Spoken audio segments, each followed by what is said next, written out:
Hey guys, welcome to Dow Jones Futures Review. I'm on a 4 hour chart here. I'm going to give you an idea of what's been going on in the long term since July, and then from there we'll get into what's happened this week so far from the Sunday open one more time. This is a big bull flag that I have been looking at since July, end of June. We broke out of it here mid-August. We tried to break out of it end of July. That did not work out, and we ended up setting a new low. Classic scenario there. We trapped a bunch of people down here trying to go short, and then we finally took off and went up. I would say, let's say about almost 200 points from the beginning of August. So we set the low there and took off. During August, this was a clear spot we sold in the beginning of August. So we came to back test it a few times. The first week of August, we sold down from there until we finally broke out from there mid-August.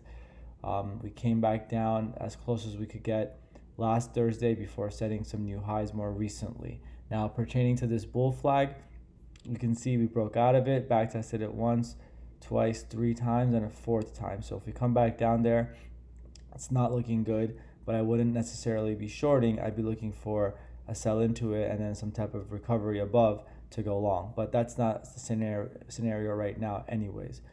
The last thing I want to mention before we get into the setups is this trend line that I noticed around the end of July. I noticed potentially a couple highs here. One can play this a couple ways. You can also, play it with the direct tag at the first level. So as such, right here, and that would mean that we hit that multiple times as well, and now we're on top of it. So let's see how that comes down on a 45-minute chart. You can see we actually were playing with that a lot today, and that is what held us after a failed breakdown right at that level. That could mean a lot of upside potentially, but as usual, we play level to level.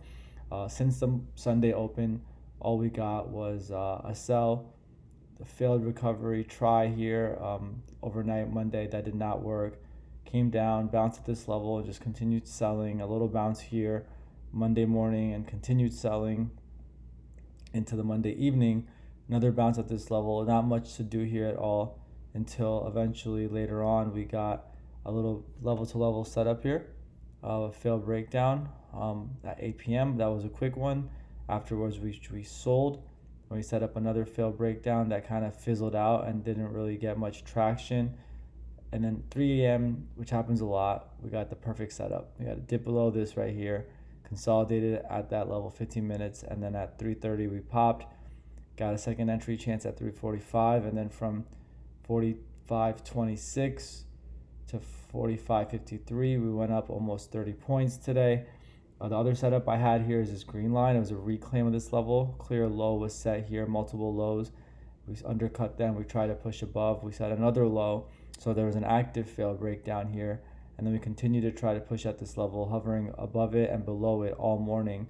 That gave me an idea that we could be getting ready to push up again. So I went long around the afternoon, and that ended up working out so far. And we're continuing to go up. Let's see if we can break out of this. This is kind of like this is a flag right here, and this is the trend line. You can see 1, 2, 3, 4, 5, 6 touches before breaking out. Maybe we could use a retest of this, but in my opinion, we're probably gonna continue rising up. But let's see what the price action gives us.